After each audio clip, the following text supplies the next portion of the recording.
যাই কারেন্টের সুইচটা দিয়া মোটরটা চালাইয়া বাসুলি মাঝাতে যা তারপরে বউবা কই গেল সেটা জানি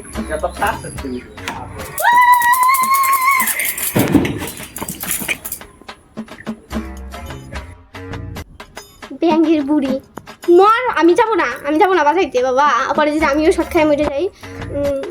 মর ভালো রে, মর মরে গেল নাকি, পরে ছেলে এসে আমাকে ধরাবে।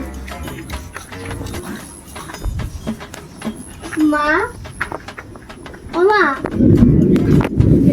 সত্যি মরে গেছে। আজকের মতো খুশি আমার কোনোদিনও লাগেনি। আমি মরে নাই, আমি মারলাম না, তুমি বেশি বেশি করে খাইবা খাইবা লাগা তুমি আমার মারতে দাও। হ্যাঁ আমি এমনি করছি, নাটক করছি, দেখি কতটুকু বলবা আজ গায়ও কমাস না তো আরে বাইতে বাই কর মানুষ চিনছস না। আমি মারলে তো শান্তি, কি কইছি শান্তি? শান্তি আমি তো কই নাই শান্তি। কইতাছস না মরবনি বুড়ি মর। আমি যাইতাম না কইতাছস না, আমি হুনতাছি না শয়তানের বাচ্চা। আমি মনে হয় চাইছো তোমার ছেলে মিথ্যা করার জন্য, মিথ্যা করার জন্য আয়ু